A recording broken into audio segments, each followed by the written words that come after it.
Oi pessoal! No vídeo de hoje iremos falar sobre o telencéfalo e sua anatomia macroscópica. Essa videoaula foi produzida pelas alunas Giovana Rodrigues, Laura Guiar e Mariana Godinho. Bons estudos! Inicialmente, é importante destacar que o cérebro, também conhecido como prosencéfalo, é formado pela junção do telencéfalo e do diencéfalo. Logo, o telencéfalo em si não representa o cérebro, como muitos confundem, mas representa a maior parte desse.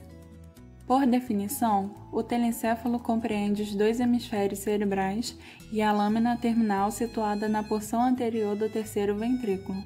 Os hemisférios são divididos pela fissura longitudinal ou fissura interhemisférica. Tais hemisférios irão apresentar estruturas comuns entre si, nas quais podemos citar o córtex cerebral, a substância branca, os núcleos da base e os ventrículos. Essas estruturas serão explicadas mais adiante. Começaremos, portanto, com o córtex cerebral, o qual é definido como uma camada superficial de substância cinzenta que reveste a substância branca do cérebro e é composta por corpos de neurônios. Já a substância branca é formada por fibras mielínicas, isto é, por axônios com bainha de mielina. Essa substância está localizada mais internamente em relação ao córtex cerebral, como representado na imagem. Essas fibras dividem-se em dois grupos, de projeção de longa distância, que ligam um córtex cerebral a áreas do próprio córtex, como por exemplo regiões de um hemisfério cerebral para o outro, ou centros subcorticais, isto é, situado abaixo do córtex. Há também as fibras de associação, de curta distância, que unem áreas corticais situadas em pontos diferentes do cérebro. Existem três principais estruturas que são compostas por substância branca, as quais são o corpo caloso, o fórnix e o septo pelúcido. O corpo caloso é a maior e mais importante estrutura de comunicação entre os hemisférios cerebrais e é formado por cerca de 300 milhões de fibras transversais que passam informações de um hemisfério para o outro. Já o fórnix, que está localizado abaixo do corpo caloso, pertence a uma parte do telencéfalo conhecido como sistema límbico, ligado com a regulação do comportamento emocional. O fórnix é considerado uma fibra de associação por estar conectado ao corpo mamilar do diencéfalo e ao hipocampo. É válido ressaltar que o hipocampo é uma estrutura cortical muito importante para a memória, sendo responsável pela consolidação da memória curta e a longo prazo e pela memória espacial ou topográfica, a qual está relacionada a localizações no espaço e orientação. Por último, o septo pelúcido é constituído por duas lâminas delgadas de tecido nervoso e é responsável por separar os ventrículos laterais direito e esquerdo. Ao visualizar a superfície do cérebro, é possível observar com maior evidência a presença dos giros, ou seja, circunvoluções do tecido. E entre essas estruturas existem depressões denominadas sulcos que delimitam os giros. Enquanto os giros formam as áreas funcionais do cérebro, os sulcos fornecem uma divisão anatômica do cérebro em lobos, dos quais podemos citar os lobos frontal, parietal, temporal, occipital e a ínsula. Com exceção do último, os lobos recebem sua denominação de acordo com os ossos do crânio com os quais se relacionam. Esses lobos serão estudados mais adiante. A seguir, iremos analisar a morfologia dos hemisférios cerebrais em diferentes faces, começando pela maior delas, a face dorsolateral, onde estão representados os 5 lobos cerebrais. Cada hemisfério possui 2 sulcos mais importantes. O sulco lateral, que separa o lobo temporal dos outros lobos superiores, frontal e parietal, e o sulco central, que separa os lobos frontal e parietal. Cada lobo também irá apresentar seus sulcos e giros principais. Logo, no lobo frontal é possível identificar em sua superfície um dos sulcos e giros mais importantes, o sulco pré-central e o giro pré-central, onde se localiza a principal área motora do cérebro. Uma das características desse lobo é a presença da área de Broca, a qual controla a expressão da linguagem, e da área de Wernicke, relacionada à compreensão da linguagem. Essas áreas encontram-se em apenas um hemisfério do telencéfalo, sendo presente geralmente no hemisfério esquerdo.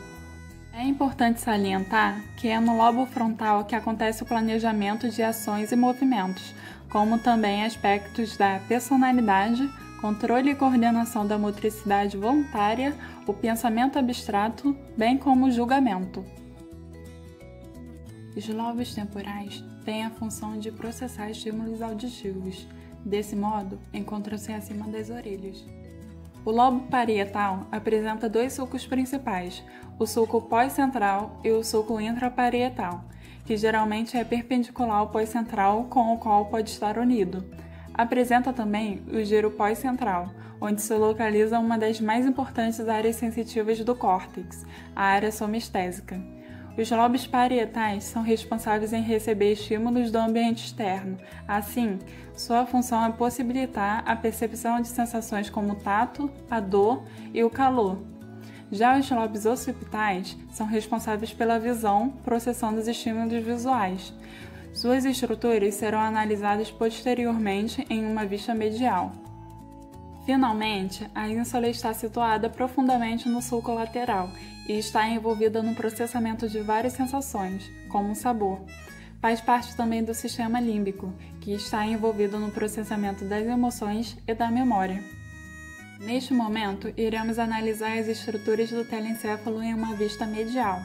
Ao seccionar o cérebro no plano mediano, é possível visualizar completamente a face medial, expondo assim o diencéfalo e algumas estruturas telencefálicas interhemisféricas, como o corpo caloso, o fórnix e o septo pelúcido.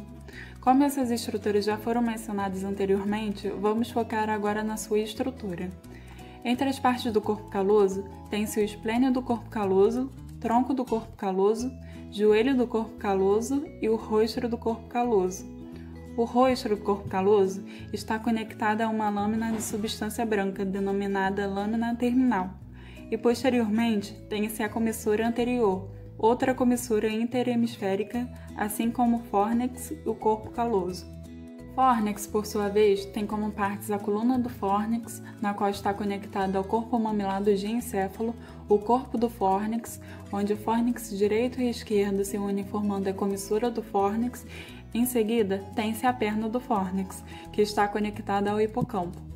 Por último, o septo pelúcido está localizado entre os dois ventrículos laterais, separando-os. Abordaremos sobre os ventrículos laterais mais adiante. Agora, iremos mencionar os sulcos e giros mais importantes que podem ser visualizados na face medial. Começando pelo lobo occipital, tem-se o sulco calcarino e o sulco parieto-occipital, que separa parcialmente o lobo parietal do lobo occipital. Além disso, nesta face do cérebro, existem dois sulcos que passam do lobo frontal para o lobo parietal, o sulco do corpo caloso e o sulco do cíngulo. E abaixo do sulco do cíngulo e acima do corpo caloso, tem-se o giro do cíngulo. Analisando a morfologia dos hemisférios cerebrais na face inferior, verificamos a existência de três sulcos principais no lobo temporal: o sulco occipitotemporal, sulco colateral e o sulco do hipocampo. O lobo frontal, por sua vez, apresenta um único sulco importante na face inferior, o sulco olfatório. Neste momento, iremos falar um pouco sobre os ventrículos laterais, os quais são cavidades cerebrais presentes no telencéfalo que contém líquido cerebroespinhal, também conhecido como líquor. Os ventrículos laterais direito e esquerdo se comunicam com o terceiro ventrículo pertencente ao diencéfalo por meio dos forames interventriculares. Além disso, os ventrículos laterais são divididos em uma parte central e três cornos: anterior, posterior e inferior.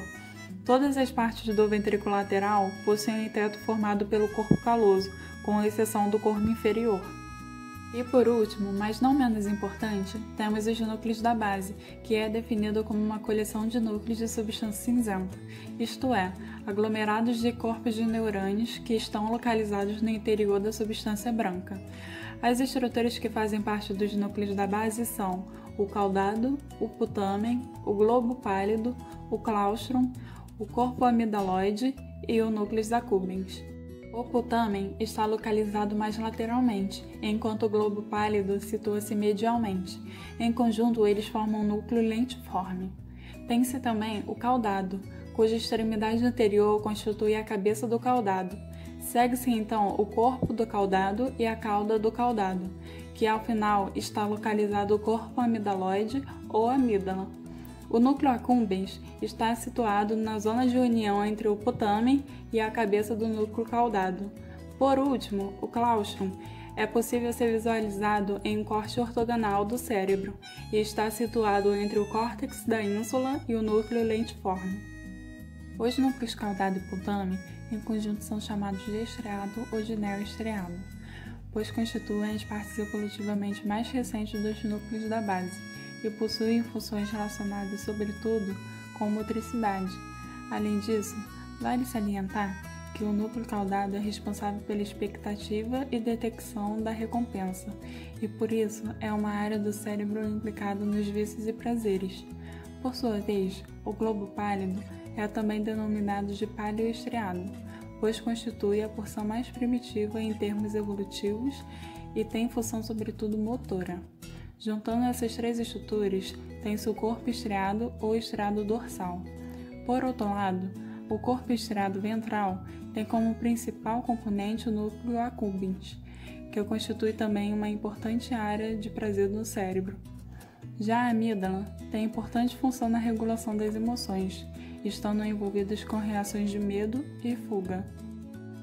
Bom, pessoal, chegamos ao fim e esperamos que vocês tenham aprendido um pouquinho conosco. Até a próxima!